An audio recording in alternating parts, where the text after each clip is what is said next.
नमो अरिहन्ताणं नमो सिद्धाणं नमो आयरीयाणं नमो वज्रायाणं नमो भूरि सर्वसाहुनं वन्दितु सर्वसिद्धे ध्रुवमचलमणोवमं गतिं पत्ते मोक्षामि समयपाले नमो सुदकेवलीभणिदं नमः समयसाराय स्वानुभूत्या चकासते चित्स्वभावाय भावाय सर्वभावान्तरक्षिदे निज स्वरूप को परम रस जामे भरो अपार वंदो परमानंदमय समय सार हरिकार।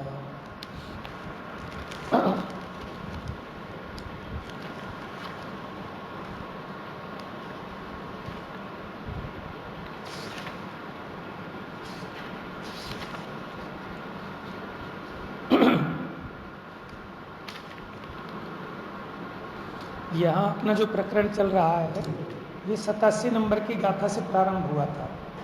87 नंबर की गाथा में क्या बताया था कि ये मिथ्यात्वादी दो प्रकार के हैं, जीव और अजीव। फिर 88 नंबर की गाथा में बताया कि ये जीव मिथ्यात्व क्या है और अजीव मिथ्यात्व क्या है। अजीव मिथ्यात्व में क्या बताया कि जो पुद्गल कर्म है वो अजीव मिथ्यात्व है, और जीव मिथ्यात्व किसको कहा कि जो उपयोग अज्ञान अविरति आदि रूप परिणमित हुआ वो जीव मिथ्यात्वादी है। फिर 89 नंबर की गाथा में कहा कि कब से हुआ, ये परिणाम विकार कहाँ से हुआ, तो उन्होंने कहा कि अनादि से मोहयुक्त परिणाम तीन अनादि का मिथ्यात्व अज्ञान अविरति भाव। फिर 90 नंबर की गाथा में कहा कि तीन आत्मा के तीन प्रकार के जो परिणाम विकार है इसका कर्तृत्व बताते हैं। माने तीन प्रकार का जो परिणाम विकार हुआ जीव को, वो किसने किया, कर्म ने किया कि मैंने किया। जीव का विकार जीव ने किया है। तो ये 90 नंबर की गाथा में कहा इससे ही है उपयोग त्रैविध शुद्ध निर्मल भाव। यद्यपि परमार्थ न ऐसे देखा जाए तो इसका स्वभाव शुद्ध है, फिर भी ठीक है ना, अज्ञानता के कारण जो भाव ये करता है उस भाव का कर्ता होता है। फिर 91 नंबर की गाथा में कहा कि जब ये जीव अपने में परिणाम विकार करता है तो स्वयमेव उद्गल कर्म रूप परिणमित होता है, यानी निमित्त नैमित्तिकपना बताया। एक द्रव्य दूसरे द्रव्य को नहीं करता। चेतन क्या करता है कि अपने भाव को करता है, मेरे उन भावों के निमित्त से उद्गल स्वयमेव कर्म रूप परिणमित होते हैं। फिर 92 नंबर की गाथा में कहा कि अज्ञान से ही कर्म उत्पन्न होता है। उदाहरण दिया यहाँ शीत उष्ण का। जैसे शीत और उष्ण पुद्गल की दशा है, लेकिन उस शीत का अनुभव और उष्णता का अनुभव वो पुद्गल की दशा नहीं है, उसका अनुभव जीव की दशा है, जीव का परिणाम है। उसी प्रकार मिथ्यात्व राग द्वेष ये पुद्गल की अवस्था है, पुद्गल के परिणाम है, जीव के परिणाम नहीं है। लेकिन इनके अनुभवन रूप जो परिणाम है वो जीव का परिणाम है। तो इसलिए कहा कि जो अज्ञानी है वो इन कर्म नौकर्म संबंधी जो भी राग द्वेष आदिक हैं इनमें और इनके निमित्त से ये अपने उपयोग में जो होने वाला परिणाम विकार इनमें भेद नहीं जानते। तो ये सबको मिलाकर माने कर्म के परिणाम को भी नो कर्म के परिणाम को भी, और चेतन के जैसा भी परिणाम है विकारी परिणाम, उन सबको मिलाकर यही मैं हूं ऐसा अनुभव करते हैं। ये जो 92, 93 नंबर की दो गाथाएं अपनी चल चुकी है ना। 92 में कहा कि अज्ञान से ही कर्म उत्पन्न होता है, माने जो अज्ञानमय जीव है वो पर का कुछ कर नहीं सकता, लेकिन वो अपने निज को पररूप और पर को निज रूप करता है अपने ज्ञान में। तो ये ज्ञान का अज्ञानत्व प्रकट करता है, हो नहीं सकता, लेकिन अपनी मान्यता में अपने अज्ञान में करता है। इसलिए वो मिथ्यात्व भाव का करता हुआ ना, तो जो वो मिथ्यात्व भाव का करता हुआ तो तत्संबंधी कर्म भी अवश्य बंधते हैं।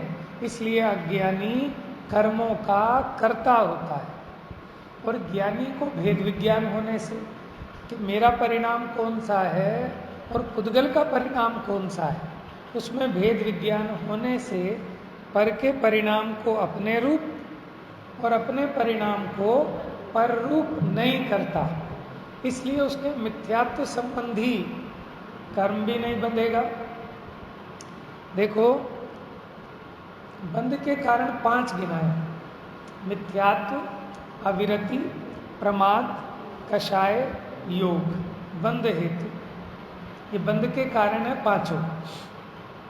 लेकिन इनमें सबसे बड़ा कारण है मिथ्यात्व। जैसे मुट्ठी बंद की, अब ये मुट्ठी खोलनी है, समझदार आदमी सबसे पहले क्या खोलेगा?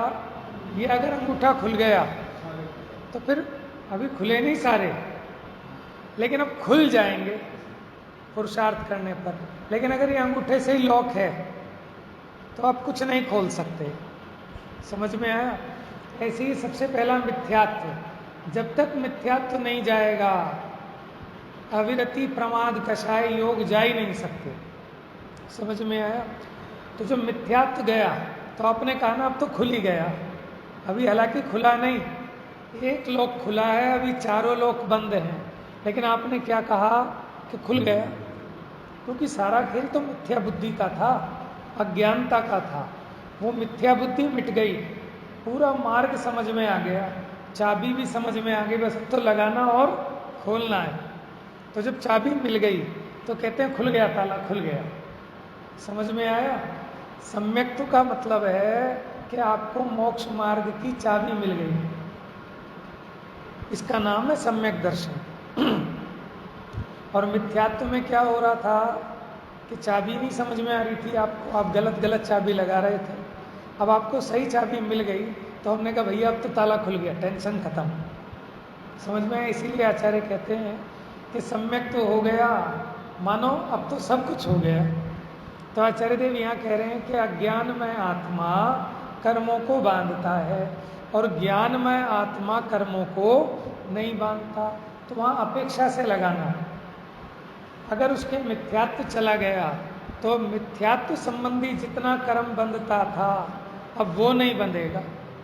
लेकिन अगर अभी अविरति है, समझ में आया, प्रमाद, कषाय हैं, योग हैं, उन संबंधी कर्म तो बंधता है, ठीक है, लेकिन उस बंधते हुए कर्म का जो निमित्त है अविरति, प्रमाद, कषाय, योग, इनको उपादेय नहीं मानता, इनको अपना स्वभाव नहीं जानता। इसलिए श्रद्धा में ये बाकी सारे भाव भी उसको हेय हो जाने से, समझ में आया ना, तो इसलिए वो उन भावों का भी करता नहीं है, ये भी अपेक्षा है। अब आपको बड़ी ध्यान रखनी होगी बात, क्योंकि जब हम अध्यात्म की चर्चा करते हैं तो हम यही कहते हैं कि साहब मिथ्यात्व ही है सारी जड़, और मिथ्यात्व चला गया मानो मोक्ष हो गया।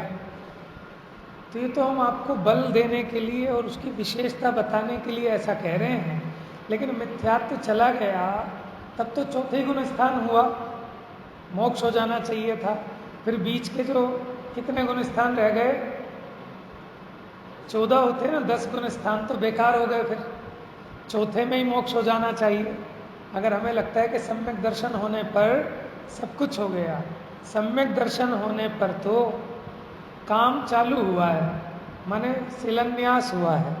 जो मंदिर बनेगा उसमें हमने अभी एक शिला टेकी है, स्टार्टिंग है, एडमिशन है, उसका नाम है सम्यक दर्शन। लेकिन हमें ऐसा लगता है कि सम्यक दर्शन हो गया तो सब हो गया, है ना। तो अध्यात्म की शैली ये है कि अभी तो जीव किसी तरह अपनी उल्टी बुद्धि को छोड़े, फिर तो सब काम हो जाएगा। अगर इसको समझ सही हो गई तो फिर ये अविरति भी छोड़ देगा, प्रमाद कषाय भी छोड़ देगा, योग भी छोड़ देगा। इसलिए हम कहते हैं कि मोक्ष महल की प्रथम सीढ़ी कौन है ना, सम्यक्त की बात है। या बिन ज्ञान चरित्रा, इसके बिना जितना भी ज्ञान है और आचरण है, सम्यकता ना लहे सो दर्शन, माने ऐसा सम्यक दर्शन, धारो भव्य पवित्र, ऐसा पवित्र सम्यक दर्शन धारण कर। अभी तो कथन की पद्धति है, कोई ऐसे जैसे माला धारण करते हो, आभूषण धारण करते हो, ऐसे कोई धारण करने की चीज़ तो है नहीं। मैंने आज से 20-21 साल पुरानी बात है, जब हम नए नए लगे थे तो हमारे साथ एक लड़का शिविरों में पढ़ाता था, नैतिक शिक्षण शिविर। तो अभी 12th में था वो, और वो सबको दीदी बोले, कोई भी लड़की हो जिसको भी पढ़ा रहा है, अगर वो अपनी उम्र की दिखे सबको दीदी बोले सबको। हमने कहा तो कुछ अलग से इसकी लग रही है हरकत। तो हमने पूछा भाई, तो उसने कहा कि मैंने ना ब्रह्मचर्य ले लिया। अच्छा, और सम्यक दर्शन भी ले लिया। मैंने कहा कैसे लिया? तो महाराज जी से लिया है। मैंने कहा अच्छा जी, ऐसी चीज़ है सम्यक दर्शन होने वाली, तो हमारे आदिनाथ से महावीर तक, ठीक है ना, सबको खाली सम्यक दर्शन ही नहीं, पूरा मोक्ष ले जाते, ठीक है ना। आजकल वो बड़ा फेमस कवि है, टीवी पे भी आता है। तो अब क्या है कि ऐसे हम कह रहे हैं कि सम्यक दर्शन धारण करो। धारण वारण क्या करना है, ज्ञान में जो सच्ची समझ हुई, ठीक है ना, सम्यकता जो आई आपके श्रद्धान में, ज्ञान में, उसी का नाम सम्यक दर्शन है, ठीक है ना। तो कथन की शैली है। तो आप ऐसे ही समझना, जब हम कहते हैं कि एक सम्यक दर्शन हो गया तो सब हो गया, एक मिथ्यात्व ही है सब कुछ जो है, और कोई पाप है ही नहीं, तो आप इसको कथनचित ग्रहण करना। अगर आपने उसे सर्वथा मान लिया तो फिर तो माने वो जो एकांत चलता है ना, क्या कि भरत जी धैर्य में ही वैरागी, ऐसी हम भी गृहस्थी में भी रहें, खाओ पियो मौज करो, और हम भी वैरागी हैं। समझ में आया? तो वो स्वच्छंदता ग्रहण होगी भरत जी के उदाहरण से। देखो अविरति होती है, लेकिन एक क्षण भी उसको पुसाती नहीं है। संयम धार सके ना पे उर, संयम धारण की उर चटाचटी, तड़प रहती है उसको। देखो भरत चक्रवर्ती को जब वो शुभ संदेश मिले थे 3, कि घर में पुत्र उत्पन्न हुआ, चक्र रत्न उत्पन्न हुआ, और भगवान की क्या दिव्य ध्वनि, केवल ज्ञान हो गया भगवान। अभी 3 सूचनाएं मिली थी उसको, ठीक है। और चक्ररत्न उत्पन्न हुआ तो उसको 60,000 वर्ष के लिए जाना पड़ेगा विजय करने के लिए। लेकिन अंदर में अच्छा लग रहा था कि बुरा लग रहा था? समझ में आया? हेता थी उसके प्रति कि अब भगवान के जो केवल ज्ञान हुआ उनका लाभ नहीं ले पाऊंगा, अभागा भरत। कहानी पढ़ी है ना, अभागा भरत और एक उच्छिष्ट भोजी। तो वो तो माने अजूबा था, चौथे गुण स्थान वाला, ठीक है ना। तो अब चौथे गुण स्थान, समान गुण स्थान, लेकिन उसमें भी असंख्यात प्रकार के जीव पाए जा सकते हैं। किसी की परिणति ऐसी हो कि दुकान चलाए, किसी की परिणति ऐसी हो कि लड़ता मरता फिरे, किसी की परिणति ऐसी भी हो कि माने वो मुनिराज जैसा जीवन जिए, चौथे गुण स्थान में द्रव्यलिंगी मुनिराज कहलाएंगे वो, चौथे गुण स्थान वाले। और किसी किसी की परिणति भरत चक्रवर्ती जैसी। ये भरत चक्रवर्ती तो पिछले जन्म में भावलिंगी मुनि थे, और कहाँ गए थे? सर्वार्थ सिद्धि गए थे शायद, बाकी एग्जैक्ट देख के बताएंगे। इन्होंने कोई निदान बंद कर लिया था, ठीक है ना, उसके कारण बस ऐसा वो चक्रवर्ती का पद इनको मिला। लेकिन बहुत साधना थी, माने अगर हम कहें तो उसी भव में मोक्ष चले जाएं, इतना जबरदस्त पुरुषार्थ था। ठीक है ना, तो उनकी तो पुरानी साधना थी। तो यहाँ ऐसा पुण्य का उदय भी ऐसा है ना, वो सब होते हुए भी उनके भले कितना भी वैराग का हो, लेकिन गुण स्थान तो चौथा ही था।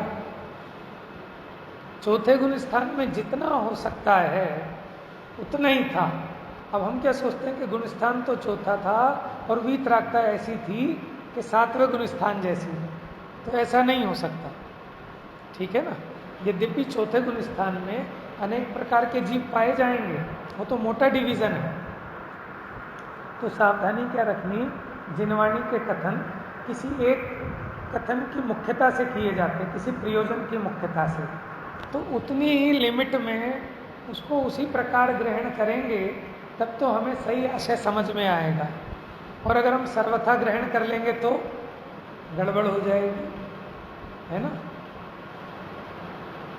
अच्छा, अब ये बताओ, मिथ्यात्व, अविरति, प्रमाद, कषाय, योग, जब तक ये पांचों नहीं छूटेंगे तो कर्म का बंध नहीं रुकने वाला। लेकिन मिथ्यात्व के चले जाने पर इसको मार्ग का पता लग जाता है। जिसका मिथ्यात्व चला गया, अब उसको गारंटी से ये सब भी अवश्य जाएंगे, क्योंकि उसकी समझ सच्ची हो गई, तो गारंटी से जाएंगे।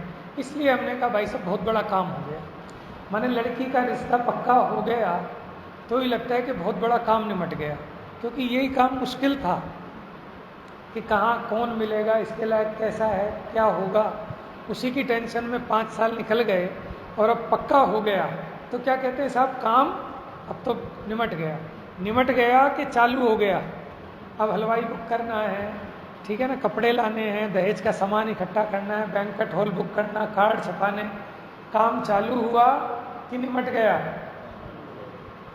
माने समझ सही हो गई, एग्रीमेंट हो गया, तो काम। अब आप बयाना देते हो तो कहते साहब ये घर हमने ले लिया। अरे भैया अभी तो बयाना ही दिया है, समझ में, 1000 रुपये दिए और कह रहे हो 10 लाख की चीज़ अपनी हो गई। बात समझ में आई, श्रद्धा का खेल है। अब वो जो माने वो मंगनी हुई, क्या हुआ, कुछ नहीं हुआ, कि दोनों के एक एग्रीमेंट हो गया, दोनों की श्रद्धा चेंज हो गई। समझ में आया। तो ऐसे ही सम्यक दर्शन होने पर क्या हो गया कि एग्रीमेंट हो गया, बुद्धि सही हो गई कि ये मेरा मार्ग है। तो इसलिए हम कहते हैं कि सब कुछ हो गया। लेकिन अभी सब छोड़ना पड़ेगा, क्योंकि अब अगर आपकी समझ सही हो गई तो आपको हिंसा अच्छी कैसे लग रही है, आपको असत्य अच्छा कैसे लग रहा है, आपको चोरी भली कैसे लग रही है, अगर आपके सम्यक दर्शन है। देखो नहीं छूट रही वो एक अलग बात है, लेकिन आपको उसमें उपादेपना कैसे रह सकता है। आपको तो निरंतर उसको छोड़ने की निरंतर चटाचटी रहनी चाहिए, अगर सम्यक दृष्टि है तो। अपने मुमुक्षुओं में एक कथन बहुत आता है कि सब पहले मिथ्यात्व छूटेगा कि पाप छूटेगा, बताओ, पहले मिथ्यात्व छूटता है कि पाप छूटता है? पहले मिथ्यात्व छूटता है, पाप नहीं छूटता पहले। माने आप जुए के अड्डे पे बैठे हो और शराब पी रहे हो, मिथ्यात्व पहले छूटेगा, फिर आपका जुआ और ये सब छूटेगा। बताओ, सोच के बताओ ना, अपने विवेक से। हाँ हाँ, ये भी बात ठीक है।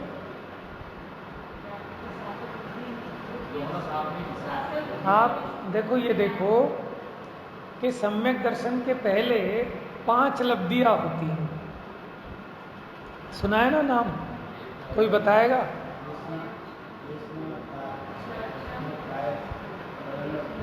बहुत बढ़िया, और बताओ। क्रम से, ये क्रम से होती है, ऐसे आगे पीछे नहीं होती। सबसे पहला क्षयोक्षम लब्धि, कौन सी? याद भी करते जाना सब लोग, थोड़ा थोड़ा याद करना चाहिए, नहीं तो दिमाग खराब हो जाता है। क्षयोपशम लब्धि कौन सी? ठीक है, क्षयोपशम क्या है, मोटे रूप से देख लो, कर्णानुयोग से तो थोड़ा सा अलग है उसका विस्तार। क्षयोपशम माने इतने अपने ज्ञान का उघाड़ होना कि हम 7 तत्वों को समझ सकें, उनका निर्णय कर सकें, इतनी बुद्धि की प्राप्ति होना, उसका नाम क्षयोपशम है। ठीक है, लेकिन क्षयोपशम लब्धि अलग चीज है। क्षयोपशम लब्धि क्या है कि जीव के कुछ वो जो कर्मों का जो बंध होता है ना, वो घटता हुआ होने लगता है। माने जो अप्रशस्त प्रकृति, वो तो विशुद्धि लब्धि में होगा। मैं इसका एग्जैक्ट देख के बताऊंगा। हाँ, देखो क्षयोपशम तो सबको है, लेकिन क्षयोपशम लब्धि नहीं कही जाएगी। जितने भी सैनी पंचेंद्रिय हैं उनको सबको क्षयोपशम है, लेकिन क्षयोपशम लब्धि नहीं है। क्षयोपशम लब्धि होना तो उसमें क्या है, वो नियम है कर्णनियोग का कि इसके कर्मों की जो स्थिति है वो कम कम होने लगती है। ऐसा एक नियम है, मैं एग्जैक्ट देख के बताऊंगा। ज्ञानावरणादि जो प्रकृतियां हैं उनका अनुभाग घट घट के उदय में आने लगता है। समझ में आया? पूरा एग्जैक्ट देख के बता पाऊंगा उसका नियम जो कर्णनियोग से है। तो इसका नाम है क्षयोपशम लब्धि। अब देखो, इतना ज्ञान तो है सैनी पंचेंद्रिय को, लेकिन उसके उपयोग में भाव ही नहीं आता कुछ भी। ठीक है ना, उसकी बुद्धि वहाँ बिल्कुल भी नहीं लगती है। तो क्षयोपशम लब्धि होने पर क्या होता है कि ज्ञानावरणादि जितनी यहाँ प्रशस्त प्रकृतियाँ हैं उनका अनुभाग अनंत अनंत गुना हीन हीन होकर उदय में आता है। ये है पहली क्षयोपशम लब्धि, नाम याद रहेगा, क्षयोपशम लब्धि। दूसरी विशुद्धि। अब जब ज्ञानावरणादि का घट घट के आता है तो इसके परिणामों में कुछ विशुद्धि पैदा होती है। विशुद्धि का मतलब क्या है कि अब जो साता आदि प्रकृतियां, शुभ प्रकृतियां, उनका तो बढ़ता हुआ बंद होता है अनुभाग, और जो असाता आदि प्रकृतियां हैं, अप्रशस्त प्रकृतियां, उनका अनुभाग घटने लगता है बहुत ज़्यादा। यानी इसके परिणामों में विशुद्धि आती है। अब बताओ, अगर परिणामों में विशुद्धि आएगी तो नियम से उसके पाप हल्के पड़ेंगे। देखो, प्रतिज्ञा भले बाद में हो 5वें गुण स्थान वाली, जो 5वें गुण स्थान में प्रतिज्ञा होगी ना, 5 पापों का एक देश त्याग, वो अनुव्रत, वो प्रतिज्ञा रूप है। लेकिन अभी निचली भूमिका में जब तक इसके तीव्र पाप नहीं छुटेंगे, इसकी वो विशुद्धि नहीं होगी। और वो जो कर्णनियोग का नियम है कि वो अप्रशस्त प्रकृतियों का अनुभाग घटता हुआ और प्रशस्त प्रकृतियों का अनुभाग बढ़ता हुआ, वो कैसे होगा? कि परिणामों से होगा। अब आपके परिणाम अगर जीव घात के हैं, झूठ चोरी कुशील परिग्रह के बहुत तीव्र परिणाम हैं, तो उसमें आपको विशुद्धि हो ही नहीं सकती। तो पहली थी क्षयोपशम लब्धि, दूसरी विशुद्धि लब्धि, तीसरी देशना लब्धि। इसके बाद है क्रम देशना का। समझ में आया? देखो, देशना और देशना लब्धि, देशना माने क्या है कि 7 तत्व आदि का उपदेश प्राप्त होना, ये तो हो गई देशना। लेकिन उसको ग्रहण करना, उसका धारण करना, निर्धारण करना, ये है देशना लब्धि। लेकिन ये देशना लब्धि कब होगी? जब विशुद्धि होगी। विशुद्धि है ना, और वो विशुद्धि लब्धि भी कब होगी? कि जब क्षयोपशम, ये क्रम से एक के बाद एक होंगी। तो विशुद्धि होने के बाद इसका ये परिणाम होता है कि माने वो इसकी मिट्टी थोड़ी सी नरम पड़ती है, तभी उसमें बीज बोया जा सकता है। अगर कठोर मिट्टी है तो बीज भी खराब होगा। ठीक है ना, फसल तो उगेगी नहीं, बीज भी नष्ट हो जाएगा। इसलिए बीज बोने से पहले उस भूमि को, उसकी गुड़ाई की जाती है, निराई की जाती है, उसको मुलायम बनाया जाता है। समझ में आया? तो देशना का लाभ उसे ही प्राप्त होगा। रतनकरण श्रावकाचार्य की टीका में सदाशिवदास जी लिखते हैं कि जिनको 50-50 वर्ष शास्त्र पढ़ते और सुनते हुए हो गए, फिर भी सम्यक दर्शन का ठिकाना नहीं है, सो ये सब अब आप पूरा करोगे। डैश डैश और डैश का फल जानना। अरे वाह, बहुत बढ़िया। अन्याय, अनीति और अभक्ष भक्षण का फल जानना। अब आप कहो साहब ये सब चीज़ें तो बाद में छुटती हैं, तो ऐसा नहीं है। देखो ऑटोमेटिक संबंध है ना, इसमें किसी से पूछने की आवश्यकता नहीं है।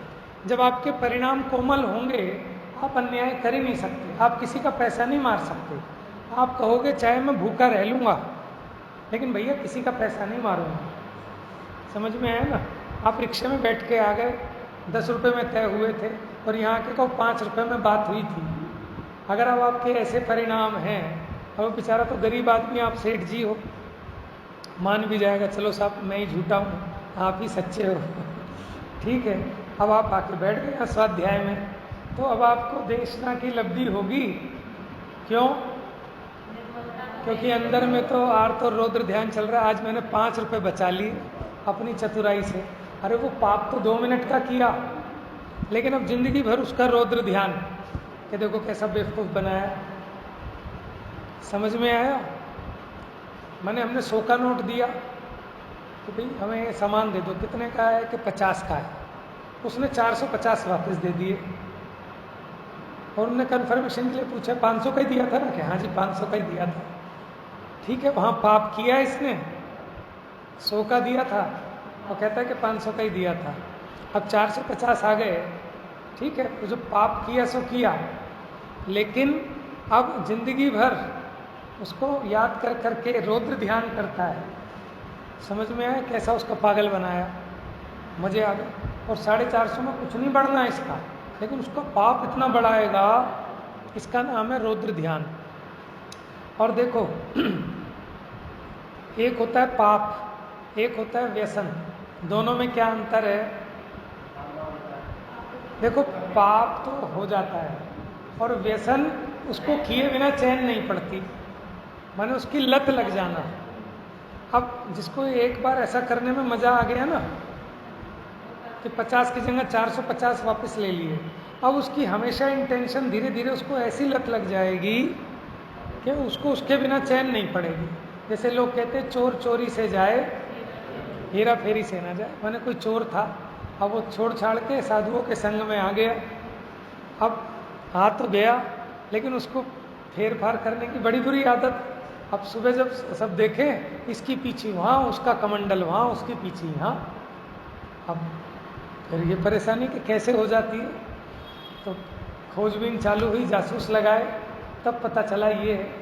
पूछा संघ के जो हेड थे, उन्होंने उनसे भैया क्या बात है कि महाराज क्या करूं कि यही काम किया है जिंदगी भर, तो इसके बिना चैन नहीं पड़ती। ठीक है ना? चोर चोरी से जाए हेरा फेरी से ना जाए, यानी उसको ये व्यसन है। क्या है व्यसन? देखो पाप होना वो इतना बड़ा गुनाह नहीं है, वो छूट जाएगा। लेकिन अगर उसमें मजा आने लगा, उसकी लत पड़ गई। देखो जैसे चाय है, आपको सब हम शुद्ध बनाएंगे चाय, लेकिन फिर भी पीने लायक नहीं है। क्यों? भैया उसका व्यसन लग जाता है। अब जिसको चाय नहीं मिले ना टाइम पे, वो कहता भैया सर दर्द हो रहा है, थोड़ी सी चाय दे दो, बस थोड़ी सी दे दो बस। समझ में आया? कुछ लोग ऐसे हैं जिनको माने पेट साफ नहीं होगा बिना चाय पिए। ऐसे बीड़ी सिगरेट पीने वाले, शराब पीने वाले, ऐसे मांस खाने वाले, उनको भी ऐसा व्यसन लग जाता है। समझ में आया? अब अपने पास आ जाओ। अब जिसको आदत पड़ जाए कि खाने के साथ माने चटनी चाहिए, अचार चाहिए, पापड़ चाहिए, मिर्ची चाहिए, उसके भी व्यसन पड़ जाता है। अब उसे उसके बिना कितने अच्छा पकवान हो, उसे खाया नहीं जाएगा। यानी देखो हम पराधीन हो जाते हैं ना उस चीज़ के, तो हमें अपने आप को किसी के पराधीन नहीं करना। क्योंकि अगर हमारी आदत खराब हो गई तो दुखी कौन होगा? हम स्वयं होंगे। इसलिए बुद्धिपूर्वक थोड़ा बहुत परिचय भी सहन करना चाहिए। ठीक है ना? माने अब तो आपका पुण्य उदय इतना है कि 10 बार भोजन मिले, लेकिन फिर भी बुद्धिपूर्वक ये कुछ नियम मर्यादा लेकर उस परिचय को सहन करने का प्रयास करता है ना कि अब मंदिर में विधान है आज 12 बजे से पहले भोजन नहीं करूँगा, तो यही इसका 6 घंटे का व्रत हो गया कि आज मैं उपवास करूँगा। क्यों? आज खाना है नहीं क्या घर में? कि उसकी बात नहीं है। अपने आप अपनी परिणति को माने इंडिपेंडेंट करने के लिए, स्वाधीन करने के लिए, कि कभी सहज में नहीं मिले तो कषाय ना बने। समझ में ना, अपनी परिणति को तोलने के लिए मेरे परिणामों में कितनी विशुद्धि आई, बात समझ में आई। तो बात इसकी चल रही है कि अन्याय, अनीति, अवक्ष भक्षण। देखो, जिसके परिणामों में थोड़ी भी दया आएगी और उसको दिख रहा है कि साहब इस दाल में तो ढोरे हो गए, अब वो कहेगा साहब इतनी महंगी दाल है 150 रुपये किलो की और 4 किलो दाल है, ऐसे कैसे फेंक दूँ, थोड़ा सा चुग लूँगा, थोड़ा सा कर लूँगा। लेकिन जिसके परिणामों में दया होगी तो भैया 4 किलो दाल भले ही 400-500 रुपये की हो, लेकिन इसमें अगर एक जीव भी मर गया और मुझे पता है कि इसमें ढोरे हैं, तो बताओ खाएगा? समझ में आया?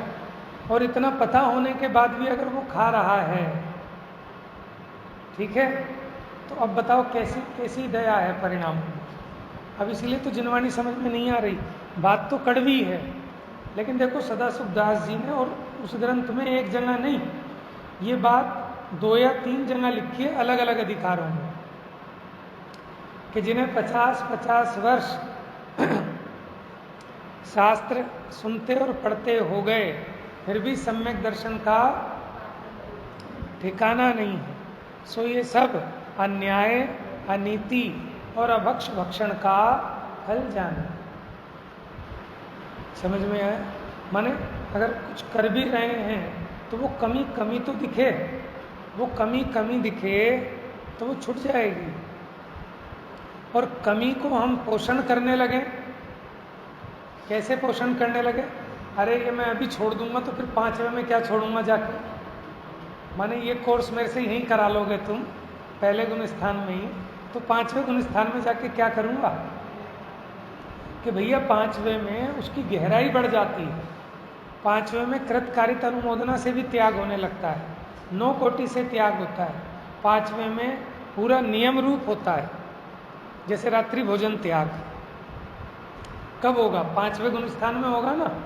एक प्रतिमा है, कौन सी, 6 नंबर की ना, रात्रि भुक्ति त्याग। तो आप हमें यहाँ क्यों छुड़ाते हो रात्रि भोजन? वहाँ छुड़ाना 5वें गुण स्थान में, बताओ, बोलो, बात समझ में आ रही है?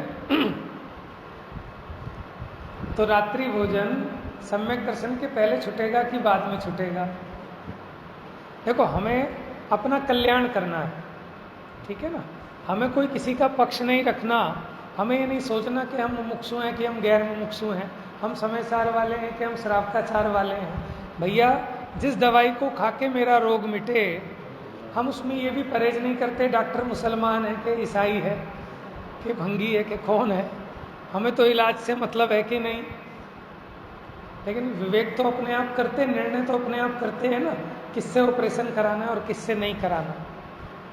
बात समझ में आई? तो अपना विवेक जागृत करना है हमको कि मुझे, हमें, हम सबका प्रश्न होता है, सब सुनते तो बहुत है लेकिन लगती नहीं, तो लगे कैसे? हम आचार्यों की बात ही नहीं मानते, हम तो अपनी मनमानी करते हैं, अपने हिसाब से अर्थ समझते हैं, इसीलिए नहीं लगती। तो ये बात तो कम से कम जीव को समझ में आए कि मैं मेरी गलती के कारण दुखी हूँ, क्योंकि आचार्य जो बता रहे हैं पहले तो उनके हिसाब से उनकी सुनी नहीं रहा। समझ में है ना? अपने हिसाब से सुन रहा हूँ, अपनी मर्जी से ही सुन रहा हूँ। तो उनके हिसाब से पढ़ेंगे, सुनेंगे तो अवश्य, और थोड़ा सा विचार करेंगे तो गारंटी से अंतर आएगा। देखो, जितना गुड़ डालोगे उतनी मिठास आएगी। हम डाल ही नहीं रहे गुड़, डाल तो रहे नीम और कह रहे हैं मिठास नहीं आ रही, तो कैसे आएगी? तो हमने बात की व्यसन की। अब उस चीज़ की जब इस जीव को लत लग जाती है ना, तो वो बड़ी खतरनाक है। और देखो, आप पंडित टोडरमल जी ने एक जगह लिखा ना कि पहले सप्त व्यसन छोड़ना कि पहले मिथ्यात्व छोड़ना, बताओ। टोडरमल जी को नहीं पढ़ा फिर आपने? टोडरमल जी तो कुछ और कह रहे हैं, कौन बताएगा क्या छोड़ना पहले? देखो, उन्होंने अंत में लिखा, 6ठे अधिकार के अंत में, कि इसलिए मिथ्यात्व को सप्त व्यसन अधिक से भी बड़ा पाप जानकर पहले छुड़ाया है। ख्याल में है, लिखा है छठे अधिकार के अंत में। इसलिए मिथ्यात्व को सप्त व्यसन आदि से भी बड़ा पाप जानकर पहले छुड़ाया। तो इसलिए आप घबराओ मत। सप्त व्यसन कौन कौन से हैं? जुआ, आमिष, मदिरा, दारी, आखेटक, चोरी, परनारी, ये ही सप्त व्यसन दुखदाई, दुर्गति मूल पंथ के भाई। वैसे भी सप्त व्यसन हो ना जिंदगी में, तो आप एक सामान्य जीवन भी ढंग से नहीं जी सकते शांति से। रोज पुलिस थाने होते रहेंगे, रोज लड़ाई झगड़े, कोर्ट कचहरी। देखो जो हैं इस तरह के लोग हैं, तो फिर आत्म कल्याण तो बहुत दूर की बात है। बात समझ में आई? तो पहले सप्त व्यसन छुटेगा कि मिथ्यात्व छुटेगा?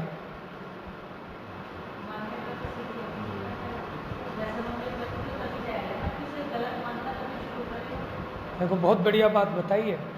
हम क्या समझते हैं कि सम्यक दर्शन का मतलब खाली यही नहीं है कि मैं आत्मा के बारे में ही सम्यक दर्शन होगा। हर एक चीज के बारे में सम्यक दर्शन होता है। सम्यक माने समीचीन, सही, दर्शन माने श्रद्धा, वो पाप दुख रूप है ऐसा लगना, इसका नाम ही तो सम्यक दर्शन है। और आपको और बता दूं एक छोटी सी बात। देखो मिथ्यात्व दो तरह का, एक ग्रहित मिथ्यात्व और एक अग्रहित मिथ्यात्व। टोडरमल जी ने ये जो बात लिखी है, ये छठवें अधिकार के अंत में लिखी है, जहां ये कुगुरु, कुदेव और कुशास्त्रों के चक्कर में फंस रहा है। ठीक है, अब जो कुगुरु, कुदेव, कुशास्त्र के चक्कर में फंस रहा है, तो फिर कोई अंत नहीं है। वो गांजा पीते हैं और पिलाते हैं, उनके शराब से तो नवन होता है उनके भगवान का है, और भगवान जाने क्या क्या वो भांग और वो सब चीज़ें चलती हैं, और मारन काटन बलि चढ़ाना ये सब होता है। तो उस प्रकरण में कहा कि प्रथम में प्रथम इस मिथ्यात्व को छोड़ना है, कुगुरु, कुदेव, कुशास्त्र वाला। तो उस रेफरेंस में उन्होंने बात कही, और वो जो बात कही वो भी जिस अपेक्षा कही उसी अपेक्षा ग्रहण करना। समझ में आया ना? अब अगर सर्वथा वो हर जगह वो लगाएंगे तो भैया पहले अनुभूति होगी, बाद में सत्व व्यसन छुटेंगे। क्यों दीदी? तो वो बस वो तो उन्होंने इसलिए समझाया कि ग्रहित मिथ्यात्व इतना महान खतरनाक है कि जो उस चक्कर में फंस गया, कुदेवों के चक्कर में, कुगुरुओं, तो वो बलि भी देता है, वो शराब भी पीता है, वो सब कुछ करता है। तो इसलिए ये इतना खतरनाक है कि इससे सबसे पहले बचना, इससे कुगुरु, कुदेव, कुशास्त्र से। और जब कोई चीज़ छुड़ानी हो ना, तो उसकी मुख्यता करके कथन करते हैं। समझ में आया ना? माने जैसे हम ये कहते हैं कि बाकी अरे तू कुछ भी कर लियो, सब कुछ कर लियो, लेकिन ये छोड़ दे। ठीक है ना? चाहे तू जहर खा लियो, चाहे तू ये कर लियो, लेकिन ये छोड़ दे। इसका मतलब ये नहीं है कि जहर खा लियो। अब टोडरमल जी ने वहाँ जो कहा, सब, क्योंकि सप्त व्यसन को सब बहुत बुरा मानते हैं, सामान्य लोग भी, सभी धर्म वाले। सप्त व्यसन को तो जगत में हर एक व्यक्ति बुरा कहता है, निंदा करता है, उनके यहाँ अपना आना जाना बंद कर देता है। इसलिए उनको वहाँ लिखाना पड़ा कि जिसको तुम सबसे बुरा मानते हो ना, ये उससे भी महाबुरा है, ताकि इसको तुरंत छोड़ दो। ठीक है? लेकिन इसकी आड़ में आप अपने मन को तसल्ली मत दे देना कि कोई बात नहीं, सप्त व्यसन तो पीछे छूटेंगे, पहले तो मिथ्यात्व छूटेगा। समझ में है? और बताऊं, ग्रहित मिथ्यात्व तो हमारा छूट गया ना। हम कहाँ कुगुरु, कुदेव, कुशास्त्र के पास जा रहे हैं? तो फिर तो अब तो सप्त व्यसन छूटने चाहिए कि नहीं चाहिए? बात समझ में आई? तो आचार्यों की वाणी माने जीव को सुखी करने के लिए है ना, इसलिए हमें छल ग्रहण नहीं करना चाहिए। लेकिन हम इतने सियाने हैं कि उनकी बात से अपना छल माने अपनी जैसी अपनी मान्यता है उसके हिसाब से अर्थ करते हैं, उनके अर्थ के हिसाब से अपनी मान्यता को चेंज नहीं करते, इसलिए हम दुखी रहते हैं। तो बात ये सारी यहाँ से निकली थी कि यहाँ हम कहेंगे कि एक मिथ्यात्व के चले जाने पर इसको कर्म का बंद ही नहीं होता, तो आप सर्वथा ऐसा ग्रहण नहीं कर लेना कैसे ग्रहण करना कि मिथ्यात्व क्योंकि जड़ थी, अब जड़ टूट गई ना, तो कितने दिन रहने वाले हैं पत्ते हरे, कुछ दिन में अपने आप सूख जाने वाले हैं। तो मिथ्यात्व जड़ थी, मिथ्यात्व चला गया जिस जीव के, वो गारंटी से अविरति इत्यादि को भी त्याग देगा और अल्प काल में उसके सारे कर्म छूट जाएंगे, इस अपेक्षा हमने कहा। और दूसरी बात, जितना मिथ्यात्व भी गया, मिथ्यात्व गया तो मिथ्यात्व संबंधी कर्मबंध नहीं है, बाकी अभी जितने दोष हैं उतना तो कर्मबंध है, लेकिन उनको यहाँ गौण किया है, निषेध नहीं है। बात समझ में आई? तो सावधानी रखनी है, क्योंकि सारी के सारे कथन एक साथ नहीं किए जा सकते। एक बार में किसी एक कथन की मुख्यता से, किसी एक प्रयोजन की मुख्यता से विवेचन हो सकता है। तो अब यहाँ ज्ञानमय और अज्ञानमय ये कहेंगे, माने जो वस्तु स्वरूप को सही समझ रहा है, अपने को पर में नहीं मिलाता और पर को अपने रूप नहीं करता, उसको कहा ज्ञानमय। और जो अपने को पर रूप और पर को अपने रूप मानता है, उसको कहा अज्ञानी। तो ज्ञानी कर्म का कारक नहीं है। कौन से कर्म का कारक नहीं है? कि जो उसे बंधता नहीं है, उसका कारक कहाँ से होगा? और अज्ञानी कर्म का कारक है, क्योंकि उसके अज्ञान है तो उस अज्ञान से होने वाला बंध भी है। और दूसरी बात, अब ज्ञानी के जो माने कर्म बंध नहीं है, उसका तो वो कारक है ही नहीं, लेकिन अभी जितना कर्म बंध है उसमें भी उसको उपादेय बुद्धि नहीं है, हे बुद्धि है। तो श्रद्धा की अपेक्षा वो जो होने वाला बंध है उसका भी अकारक है, अपेक्षा से समझना। यद्यपि वो तीनों टाइम सामायिक करे, आलोचना करे, और आलोचना में क्या करता है? बिन वो जल छान जीवानी कीनी, सोहु पुनि डार जुदिनी, नहीं जल थानक पहुँचाई, किरिया बिन पाप। कौन विचार करता है ऐसा, ज्ञानी की अज्ञानी है? आप घबरा क्यों रहे हो? ज्ञानी करता है ना। अब मुझे बात बताओ, उसको इतना नहीं पता कि जल छानने वाला तू है, जल छानने की क्रिया आत्मा की है, फिर क्यों ऐसी आलोचना कर रहा है कि मैंने जो जल छाना उसकी मैंने सही से बिलछानी नहीं की, जल को उसके स्थान पे बिलछानी को नहीं पहुंचाया, बिन देखे धरी उठाई, बिन शोधे वस्तु जू खाई। क्या उसको पता नहीं है कि मैं खाने वाला हूं कि नहीं हूं? बताओ, वो सम्यक दृष्टि है कि मिथ्या दृष्टि है? फिर ऐसी आलोचना क्यों कर रहा है? जो पाप तूने किया ही नहीं उसकी आलोचना क्यों कर रहा है? चलो ये तो चौथे गुण स्थान वाला है, अब आ जाओ छठे सातवें गुण स्थान वाले मुनिराज पर। वो तो इनसे ज़्यादा ज्ञानी है, इनसे ज़्यादा शुद्धोपयोगी, निरंतर शुद्धात्मानुभूति, शुद्ध आत्मा का अनुभव करते हैं, वो इनसे ज़्यादा सामायिक करते हैं, इनसे ज़्यादा प्रायश्चित करते हैं। आहार लेके आएंगे तो प्रायश्चित करेंगे, ठीक है। कोई भी उनके जो समाचार आदि क्रियाएं हैं उन सबके आगे पीछे कायपसर्प करेंगे, आलोचना करेंगे, ठीक है ना। और मिच्छामी दुक्कड़म, मिच्छामी दुक्कड़म, मेरी ये क्रियाएं, मेरा ये भाव मिथ्या हो, मेरा ये अपराध मिथ्या हो। तो इसलिए बहुत गहराई से सोचने की बात है। देखो, खाली बातें बनाने से काम नहीं होगा, ठीक है ना। अब हमने समय सार पढ़ के ये बातें तो सीख ली, क्या कि भैया कैसी बात करते हो, हमने आज तक खाया ही नहीं, तो अशुद्ध खाना कहाँ से? बात सच्ची है, लेकिन भैया ये श्रद्धा की दवाई है, इसे अपने भीतर रखो ना, प्रदर्शन की चीज़ नहीं है। और भाषा में तो यही आएगा, भैया हम बड़े अपराधी हैं कि खाते हैं, खाने का अपना स्वभाव नहीं, ये इसको ख्याल में नहीं आता। ये खाता रहता है और कहता है कि मैं खाने वाला नहीं हूँ, लेकिन अंदर में विचार आना चाहिए कि ये तो शर्मिंदगी की बात है कि मुझे खाने का भाव क्यों आ रहा है, जब मैं चेतन हूँ मैं इस पदार्थ को खा नहीं सकता। हमें अपना निर्णय खुद करना पड़ेगा, अपना अपना तराजू अपने अपने हाथ में है।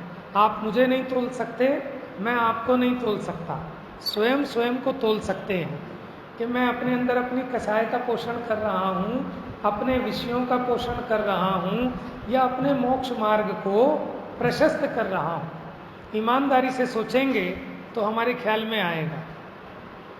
समझ में आया ना? तो विशेष चर्चा कल करेंगे, आज हो ही नहीं पाया।